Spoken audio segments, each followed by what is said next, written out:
In a week of a ton of releases, all four of us got out to see Glass Onion and Bones and All. Let's start with Glass Onion. Like I said, I think Bones and All is going to require a little bit more time, and I think Glass Onion, it's a movie. I don't even necessarily think we need to go into spoilers. We're probably going to, but it's a very I have a lot. cut and dry. I have a lot of spoiler talk. I feel All right, so. perfect. So we'll start with you, Cam. No spoilers. We'll start with just general, just thoughts. I know we all rated this decently high. I gave it a 4 out of 5. I think Cam, you were the same. Yeah, I have an 83 out of 100. Tyler, you were at a 3 out of 5. 3 out of 5. All right, so we'll start with Cam. Cam, overall thoughts on Glass Onion? I really like this movie. It's very different from the original. Knives Out, one of my favorite movies of all time, honestly, at this point. Glass Onion was probably my most anticipated movie. Definitely one of them. I don't know what I had higher hopes for just because of how much I love the first one. Obviously, well, some people say it's better than the first. I don't believe that. I truly hold the first in very high regard. I think I have like a 98 out of 100. Like, I love it. And I said this earlier to you guys. That's a big part of that is because of how rewatchable it is for me. Like, I've gone back to that movie 9 times for some reason. I just keep going back to it. Whereas Glass Onion, I think is definitely more of a straightforward murder mystery. Knives Out, I think, is a murder mystery, but they kind of tell you the murder right away. I'm not going to spoil it, I guess, but if you haven't seen it yet, who cares? Knives Out, like, it kind of explains the murder right away, and that's not the intrigue. The intrigue is like how it happened, I feel like, whereas Glass Onion is definitely more of a murder mystery.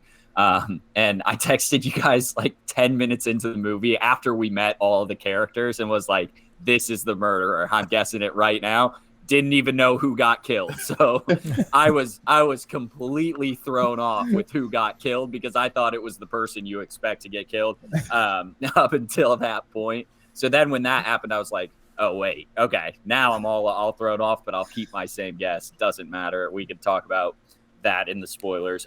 But I think this movie struggled at the start, and I think the ending was a little bit more of a spectacle than substance. And I think those are the biggest takeaways. But I think, like, if we're splitting it into fifths, the first fifth and second and final fifth are great, but the middle, like, 3/5 of this movie is so good to me, and I really, really do enjoy it, especially once they get on, like, the boat and the island and, like, the murder mystery stuff starts picking up. I think Rian Johnson does a really good job with his characters. Really good job, like, explaining the story. Just struggled getting going and ending, I think, a little bit. So, all right, nice. Tyler? Yeah, so since everyone's going to be comparing Knives Out to Glass Onion, I'll just start off with that. So I don't know a way to formulate this into words to make sense, but so both of these movies largely take place in one house, but that means very different things when you see the houses that both take place in. And I feel like the Knives Out setting, I don't know if it's the fall atmosphere as opposed to like a beach house on the island, but something about that, the Knives Out setting just feels more comforting and more rewatchable, whereas Glass Onion is so much of a spectacle that I feel like it's almost like too much for me to want to like watch this 5-6 times like I did with Knives Out, where Knives Out felt more quaint and grounded, whereas Glass Onion was just so much like raw in your face, which was fun from a production value. Like, this movie clearly had an elevated budget, elevated time went into these set pieces. Like, the house and the Glass Onion itself looked incredible, but it was very much escalated. And for me, my biggest issue with Glass Onion, the reason I'm the lowest, is I just didn't connect with any of the characters, and obviously none of these characters are really likable. They're all this is supposed to have social commentary about being anti uber wealthy, uber elite classism, but I feel like in the original Knives Out, Ana de Armas's character, you get to see that character development with her. You get to latch onto her and you kind of root for her. Whereas in this one, I just feel like I didn't really care for anyone in terms of like any twists or turns that happened. I was like, oh, that's interesting, but it didn't really affect me. And then same thing with the Knives Out. I feel like the motive for the murder and why it happened made more sense in terms of like I could see why that person would go after the killing. Whereas in this one, they all had motives, but they all also had enough of a reason to not want him dead that I just didn't really feel like That's why I just felt like it was so predictable for me, which we'll get more into in spoilers. But I was just like, none of them would actually kill this guy based on their life with him. So that's why, like, when the overall whatever came to be, I was just like, I don't know. It wasn't. Once we get into spoilers, I had that like same thought at first, and then as I thought more about it, I like started to really enjoy it. Once we get in spoilers, I want to talk about that a little bit, Tyler. But just wrapping up my commentary on it is, I thought all the acting performances were good. I didn't really think anyone was great in this. Edward Norton was pretty good, but none of them really blew me away. Madeline Klein, I know she's playing a character that doesn't really have to have much range, but I didn't really care for her in this movie. Same with Dave Bautista. Again, it's kind of his shtick. He's starting to be typecast at this point to basically play that Drax type character where there's not really going to be much substance behind the eyes. He was fine for whatever. I don't know. I just feel like this movie, which I do appreciate social commentary. Maybe it's just I've seen so many with The Menu, with Triangle of Sadness, that at this point I've just seen so much. But this movie to me almost just delved into satire mode at sometimes with how over the top it was with the social commentary, especially when they're introducing these characters. But again, not a bad movie by any stretch of the imagination. Very fun to look at from a production value. Awesome cast. Fun little story. I just found it very overly predictable. Didn't really care for the acting performances or the characters much. But still, above average movie. I enjoyed my time with it. Just was honestly a pretty big letdown for me, at least in the theater. All right, which makes sense. You give it a 3 out of 5, which is the lowest of all four of us. Seth, you were a little higher. What were your thoughts on this one? Yeah, it's a weird one because I kind of agree with Tyler. I think bigger isn't always better when it comes to production and kind of the setting. There was this charming, quaint atmosphere in the first with this, like Tyler said, it's based in two houses, but they are really the polar opposites of each other. It didn't really have the same charm to it. I think it was witty. I think it wasn't as tight as the first one in terms of the script, but I think there were some really funny moments at times. Like Tyler said, I didn't really like many of the characters at all. I didn't really think they offered much. I think they were, yes, done well with the social commentary aspects, but I don't know. It didn't really work for me in terms of the characters. And a lot of people are putting that down to the cast. Yes, the cast was probably better in the first one, of course, but I do think that is an expedition. I think it's a character issue more than just the cast itself. Also, can we talk about how we need to stop using like coronavirus jokes in films now? Dude, that's kind of one thing. That's kind of one thing where I'm like, I wish they didn't do, because COVID sucked. I want to get away from it. Yeah. We're past the point. I understand when it was just out of it. Yeah, he wrote this during COVID, so I get it. Like, totally get it. It's something that I'm like, I just don't want to hear about. I don't care. Like 2020 and 2021, that sucked. We're past it. I get you. I get you. The first sort of 10 minutes, I thought I was going to hate. I really hated the introduction of the characters. I did too. Kind of the middle part I actually really enjoyed, like when we kind of did get a little twist in there. Yes, it was predictable, but honestly, I don't think that dampens the viewing much for me, because I actually found the first one quite predictable. But again, I really, really liked the first one. And I didn't love the end. I think it was a little bit too predictable for me, but it was a spectacle. I can see a lot of people liking it. I think it was a tight script. I don't think it was anywhere near the first one, as a lot of people actually did prefer Glass Onion, which really surprised me. It has a higher, so we talked about this. It has a higher letterbox, but it's way less. Way less. Views. I can't believe it's got a 4.1 to begin with. Talking about it now, I'm like convincing myself that I should put it down to 3, because I feel like I have a lot of negatives to this. But I did enjoy it. I think it was funny. Runtime was it 220 for this one? 220, yeah. Too long for me. For me, I actually didn't feel the runtime that much, which surprised me. Yeah. I actually thought it was perfectly fine in terms of that runtime. But the characters are an issue. In a murder mystery like this, you want the characters to be the forefront. You want to invest into each of them. I cared maybe. I think Janelle Monáe, was that her name, the actor? I think she was pretty good. I think she was probably one of the standouts. I quite liked Edward Norton's character, him just playing just a horrible person. But apart from that was pretty much it. Batista made me laugh at times, but that's just because.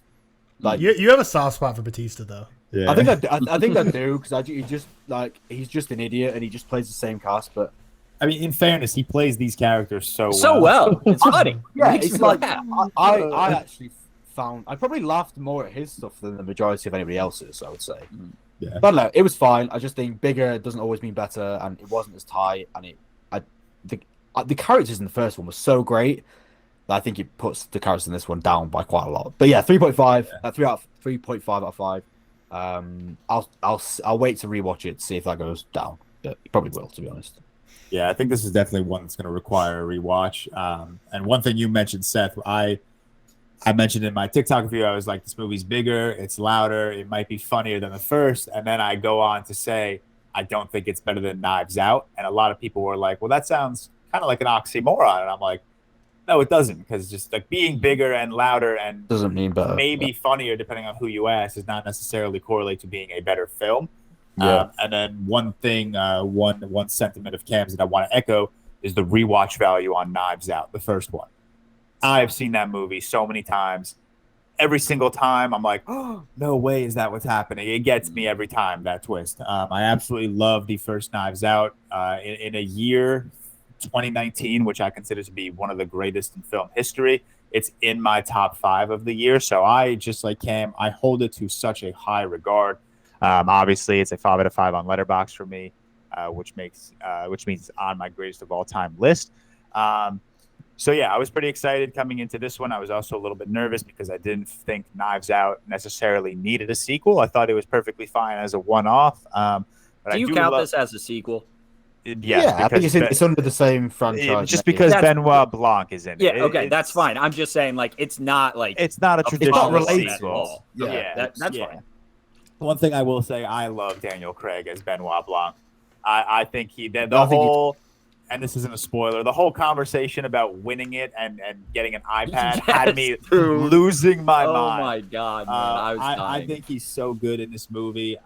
But yeah, this film, like you guys said, and we'll jump into spoilers quickly because you guys basically said everything I feel. It's flashier than the big one, than the first one. It's larger than the first one. It's on a larger scale than the first one. And I don't think it's as necessarily witty as the first one. I think Rian Johnson does a really good job at bringing back that quick, fast-paced dialogue between our characters, which I think made Knives Out so successful. Toni Collette not being in this movie just brings it down a couple of stars immediately. Although what I will say, I was really excited when Ethan Hawke came on, and I was like, man, are we going to get like an Ethan Hawke character in here? I love Ethan Hawke. So I was so excited. I didn't know he was in the movie. No, same. And I kept seeing a bunch of tweets that were like, there's one like cameo that's going to make everyone lose their mind or something. Yeah. We'll talk about it in the spoilers, but it wasn't the Ethan Hawke cameo. And I was so upset because I really thought he was going to be like, I don't know, like the butler or something of the whole weekend. Like something of the... I thought it was going to be dope. But yeah, I had a great time. I think this is a movie you need to catch on the big screen. It's a lot of fun to watch. I don't think any of us denied that. I don't think any of us were bored while watching this film. I gave it a 4 out of 5 stars. I actually quite enjoyed it. I still think there were some elements that could have used a lot of work. I think, the simple nature of the first one and like you guys said, but it is weird. Like the calm fall aesthetic just kind of elevates this whodunit storyline in a very weird way. So let's get into spoilers. And Cam, I'll start with you because I know you have you're a little list guy. I don't have a list this week, but I do have talking points. All right. So we're in spoilers. Yes, we are in spoilers. So if you haven't seen Knives Out, or Glass Onion, just leave. Please. I'm gonna explain the twist a little bit. Is that all right, George? So there is an Ana de Armas character like in this movie. It's Janelle Monáe's character, but it is not the character you think she is. She's a twin sister of Andy. Andy. I was close. Almost had it. So Andy is a friend of these 4 other people, I guess. And then Andy had the idea, which Edward Norton's character steals. So Edward Norton's character, his entire company is based on a napkin that he says he wrote on. And then that blew up his company. Andy actually wrote that napkin, but in court, she wasn't able to find the napkin. After the court, she finds the napkin. She hid it somewhere, finds it, sends an email, hey, I'm going to burn this guy to the ground. Edward Norton kills Andy, and then Andy has a twin sister. So just Which- everyone. Poor decision making there. So timeout. I want to come back to that. Okay. Oh, yes. Okay, no, that. I want to come back to a lot of poor decision makings, though. But yeah, so, and also a trope I don't really like, but I think worked well, is throwing a twin sister or twin brother into a movie, because how are you supposed to guess that, right? Yeah. It's not even fun at that point, because why would you say a twin sister? I think it worked here because, like, that wasn't, I mean, it was the twist, but it was explained so early on, like in Knives Out. That's what I like. Like, they explain it. That's not the point of the movie, kind of. And then, obviously, on the island, Dave Bautista's character gets killed. And that's when I was like, wait, I thought Edward Norton's character was going to get killed. Now I'm thrown off a little bit. But so, yeah. And then you think Edward Norton's character kills Danielle Monet's Andy's sister, Helen. So Yep. she's in disguise on the island as Andy. Okay. So that's kind of the story. The big thing that I want to mention is, Tyler, you say like this is a predictable movie, which it kind of is. I think maybe so did you guys see him hand Dave Yes. Bautista the drink? I So saw did that. I. Yes. So did I. Right then and there, I was like, please don't make this the twist. It's one of those things where I saw it and then he explains it. I'm like, did I see that right, or am I an idiot? So Dude, yes. I didn't. When I left the theater, I wanted to flex to everyone that I saw him, but I didn't know if that. I didn't want them to think that I was just like being like, oh, he didn't actually guess it. He's just saying it. I swear, I saw that right away. And then obviously Batista goes down, and I was like, no way did I just actually catch that.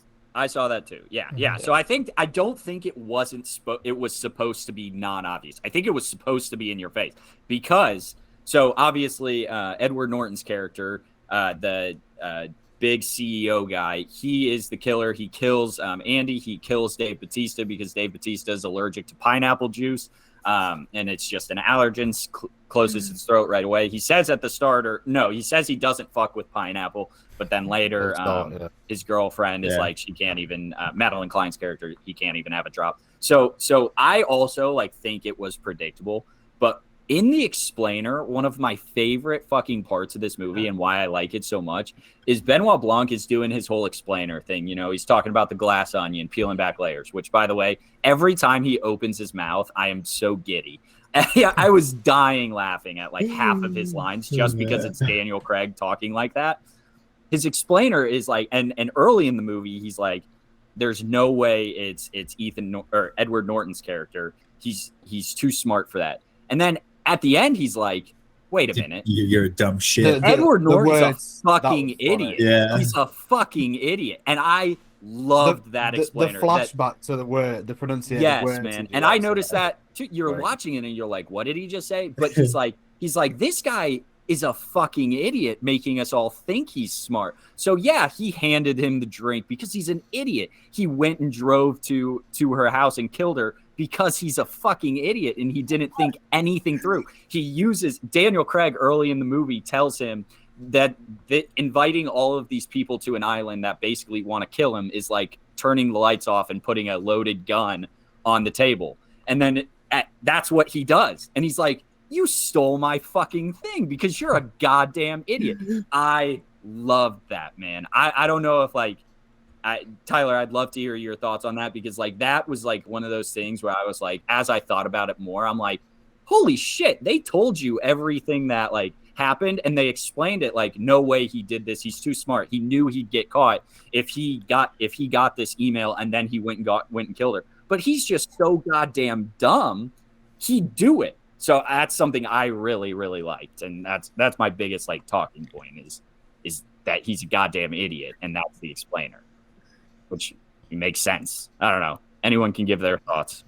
No, I mean, like you said, like anytime Benoit Blanc opened his mouth, that was my like favorite part of the movie, just because he's Daniel Craig in that role is just so hilarious. But yeah, to me, I saw him hand the drink, and then it was right after he showed him his phone. I was like, there's just no way in this moment he's showing him his Twitch stream numbers, because also that just doesn't make sense. That why is a Twitch stream blowing up with views when it's a live stream platform? I think he said YouTube. I thought he was a Twitch streamer, but whatever. both, but either way, doesn't I matter. immediately, once he showed him that and then he died, I was like, okay, clearly he just showed him something that's going to corrupt his whole business empire. So that's why Edward Norton killed him. And I was just kind of surprised that it went there. But like you said, they did try to like make it tidy, similar to Knives Out, where like the whole murder isn't really the whole mystery the whole time.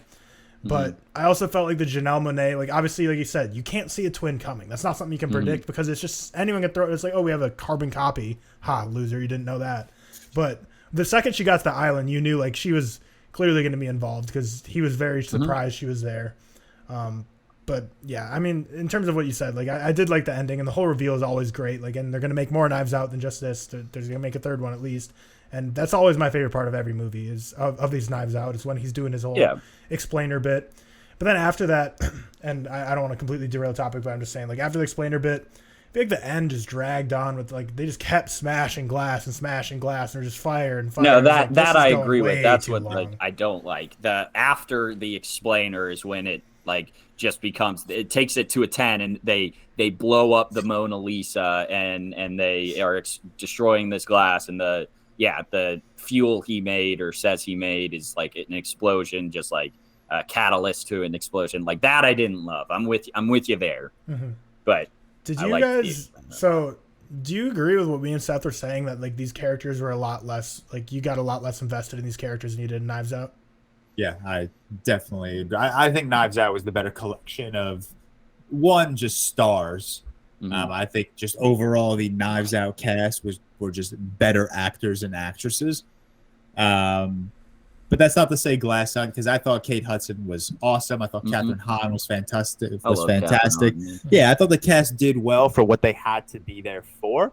I think just the writing around them just didn't make me care for them as much as possible. Like everyone in Knives Out, like all throughout Glass Onion, she's writing down motive, yes, or opportunity, no, or yes, or whatever. In Knives Out, like you really feel like everyone has a motive to have killed their father. You really feel that.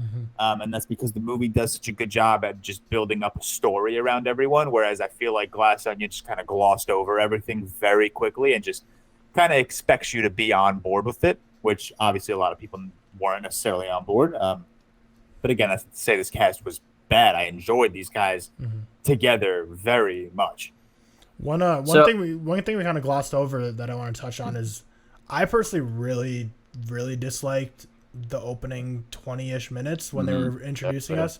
It almost felt like a poorly executed Uncut Gems almost, to where it was like there's so much noise and cutting and stuff that you're supposed to feel like overwhelmed and stressed, but it didn't work for me. I just really did not like the whole games and like especially Kate Hudson's character at that party, like all of that was just like really annoying. Dude, but she was so fucking funny in that when she's like I'm staying off. She's like that canceled celebrity who's staying off the internet because she tweeted a ethnic slur or something, and then she's like I went as Whitney Houston as a tribute, and it's like this chick's a dumbass, and that had me die, and my theater too, dying laughing, man.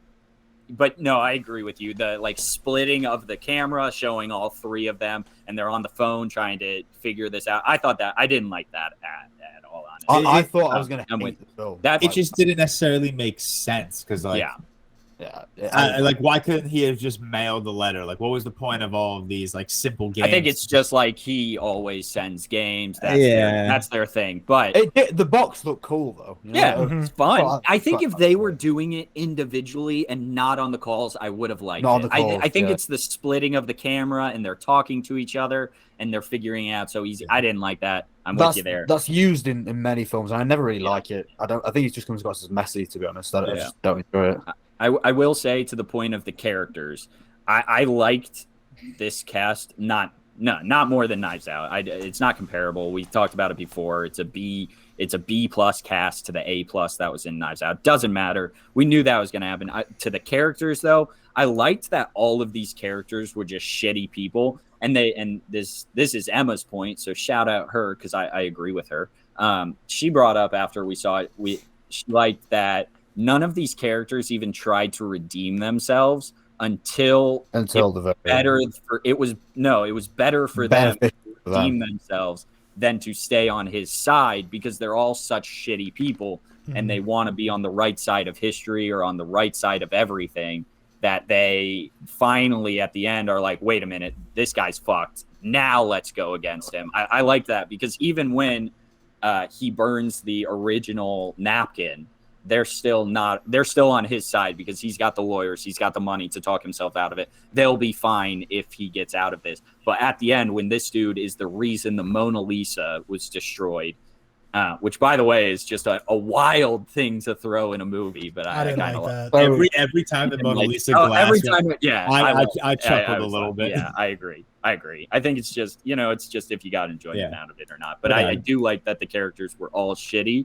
and they weren't redeemed. They weren't redeemed at all, really, but they kind of were. But it was only because they found reason to go against him. That's.